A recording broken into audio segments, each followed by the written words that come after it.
Alright, what's up guys? My name is Zach, and today I am driving a 2004 Saab 9.3 Aero Convertible. Up front is a 2.0 liter turbocharged inline 4, and down below is a 5-speed automatic transmission. Now, I am super excited to be driving the Saab 9.3 Aero Convertible because this is my first convertible Saab product. I've driven a handful of Saabs here on the channel. I certainly want to drive more, but this is the first time I've ever put the top down on one. And so today we're going to be talking about not only Saab and all of the things that go with that, but also how just a simple drop top might change the complete idea behind a vehicle. But if you would like to submit your own vehicle and have it reviewed here on the channel, you can head on over to my website, zackpradel.com/submit. It's a quick and easy submission form. It takes under a minute to fill out, and I come out to you. And if you'd like to see all my videos weeks or sometimes months in advance, you can head on over to my Patreon for only $5 a month. But let's get back to that 2-liter turbo under the hood. Well, that was part of the Aero trim level. The Aero was the top trim here in America. It was the sportier trim for this generation of Saab 9.3. Now, this generation started here in 2004, and this engine makes about 210 horsepower. It is incredibly enjoyable, and honestly, it's all the power that I would really need out of a vehicle like this. As we'll talk about later, when you chop the top off, it becomes actually a little bit more relaxed, a little bit less serious, and so now I'm not trying to set down crazy lap times. I'm just trying to have some fun in the sun, and that engine certainly helps that. Now, like I said, paired to it is an automatic transmission. You could find these in manual. This is automatic, and I don't really mind it. It's doing its job. It's not giving me any guff, and that's all I want. Last but not least, the Saab 9.3 Aero Convertible is front-wheel drive. However, later on, you could find these in all-wheel drive with the XWD Saab 9.3s. How does it feel to drive the Saab 9.3 Aero Turbo Convertible? Aero Convertible. Well, it's nice. The suspension is a little bit stiff, sure, and it's not this like cutting edge sports car. It's not on that raggedy edge. It's not doing anything too crazy or complicated. It's just kind of a fun car. Steering is a little bit heavier than what I would expect, but throttle response is good. That turbo makes good power. Anything over 200 in this era is fantastic, so it certainly has that in its pocketbook. Visibility is decent. However, with the top down, it becomes way better, of course, so I'm not too worried. All right, here we go.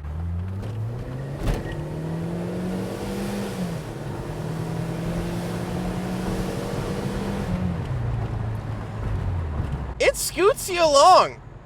You know, for going out on a sunny day, that's all I really needed to do, and it does it really well. Is my face in the back seat? Not quite, but again, not really the whole point of this car, and they later had a V6 offered in the 9.5 that was a turbo V6 that would put your face into the back seat, so this is really nice for what it is. I have to give that a thumbs up. With that stuff out of the way, let's talk about the interior. Well, in front of me, I have 5 gauges. Off to the left is my tachometer. In the center is the speedometer, and off to the right is the coolant temperature, fuel, and turbo pressure. Love to see that. On the steering wheel, on the left, we do have our seek, track, and phone options, as well as our downshift button. And off to the right, we have our upshift button, along with source, volume, and more voice commands. Off to the left, we do get a climate vent, headlight switches, and front and rear fog light switches. And then moving under the door, we have power mirrors up top, power locks in the middle, and power windows down below. Moving into the center, we do get an information gauge all the way up at the top. Then we do have a lot of buttons. So we have 2 climate control vents up the top. We have our radio that does have a small screen. Off to the left, we have volume and customize. We have our power top options, as well as our night panel button. If you know Saab's night panel is so cool. It shuts off all the unimportant lights at night so you can focus on one thing, your speed. We have OnStar. We have where a cup holder would be. We have all of our climate controls. Again, buttons all over the place. We do have a CD player and favorites, and then we have a cubby. So just a lot going on here in the center stack, and as you can see, didn't really hold up that well. This is where GM was really starting to suck the life out of Saab, trying to cut as many corners as possible, where Saabs back in the day didn't do that. So you can see that here with the buttons, a very common GM issue of the era that unfortunately bled over into Saab. Then we do have the shifter, again, some quality issues here. However, they did keep the iconic ignition switch in the center of the vehicle, a Saab staple. Then we do have a flip down cup holder. Now, normally there would be cup holders that flip out of the dash. I'll show one here. It's missing in this car. However, you do get a second cup holder down here. This also fails a big freaking bottle test. You can change it to be bigger, but once you make it bigger, it doesn't hold the bottle at all. So it really is the worst of both worlds when it comes to that. However, it's fine. I don't really care.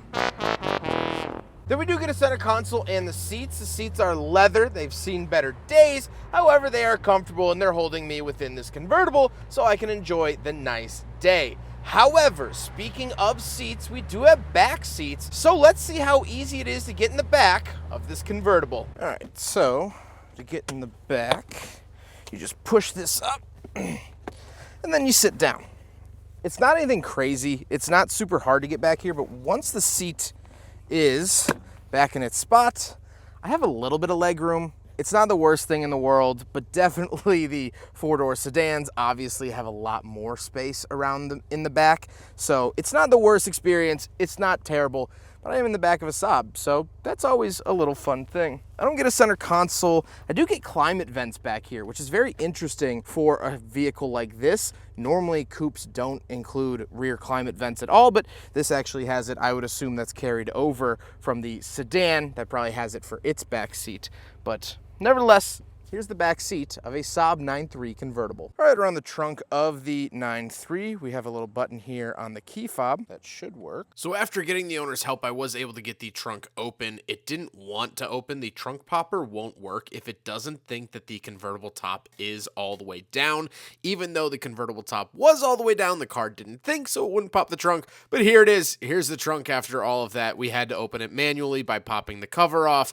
There you go. Now we gotta talk about the looks, and I've always enjoyed the look of the Saab 9.3. I think it's a relatively handsome automobile, and I don't think that chopping the top off really hurts that. I will say this does have a power actuated top. However, the power part of that description no longer functions. So unfortunately, I cannot put the top up for you. It is currently broken. The owner says you can manually put the top up in a pinch. However, it's like a 16-step process and you might lose a few loved ones during it. So I'm just leaving it down here for the video. Unfortunately, I can't show you the top operation. However, with all of that being said, let's get on to my final thoughts. What do I think driving the Saab 9.3 Aero convertible? Well, I was super excited to drive a drop-top Saab. I don't get to drive Saabs as much as I would like to, so it's always cool to drive ones that I haven't. I think this car is overall very good. Obviously, the downsides are the quality control issues, and as I mentioned, that's really GM's fault. GM purchased Saab, or purchased a giant controlling share in Saab in the late 90s, and so ever since then they kind of let it go downhill to the point where they actually sold it off after the financial crisis of 2008 to a company that built stuff for a little bit and then gave up, and now the Saab name just kind of exists in limbo and our minds. So if you want to point fingers, point it at Detroit. But there's a lot of upsides of this car. First of all, I think this car is powerful enough for what it needs to be. Is it breaking land speed records? No. But a car like this doesn't really want to. When you chop the top off, it really does change the car. I mean, I feel like a pop-up ad saying this one simple trick changes everything. But it's true. When you make a car into a convertible, you're no longer prioritizing performance. So the Saab 9.3 could be construed as a performance sedan, but this isn't. This is a lot more recreational. This is something that you might not have to drive every single day. This goes from a weekday car to a weekend car just because of that top. Everything in here now feels more relaxed. Everything in here is less in your face. Everything in here is less braggios. It's not trying to prove a point. It's just trying to give you a nice shade of tan. And so this car actually comes more into its own as a drop top. because it's not trying to please anyone. It's not trying to compete heavily. Now, it did have competition, of course. There were other cars in this segment, but what I mean by that is it just doesn't feel like it was so competitive. The Saab 9.3 Aero that I drove with the turbo V6, that's a very, very nice house. It's usable, has plenty of space, plenty of bathrooms, absolutely lovely. This car, well, this car is the lake house. It doesn't need to be the most comfortable. It doesn't need to be the most expensive because it's just for every once in a while. Little Timmy isn't learning summer school at the kitchen table of the lake house. That's what the house is for. So I like this a lot because it is just a no-frills vehicle. Not trying to prove any point. It's just trying to put a smile on your face, and it does that very, very well. I hope you guys enjoyed the video. Huge thank you to Jermaine for letting me borrow his Saab 9.3 Aero convertible. This was such a lovely experience. I've reviewed several of his other cars that I am very, very appreciative of as well. He's a great support of the channel, and I appreciate him a lot for that. But I appreciate you guys watching the video. Don't forget to rate the video, comment on the video, and subscribe if you really liked it. Take care, guys.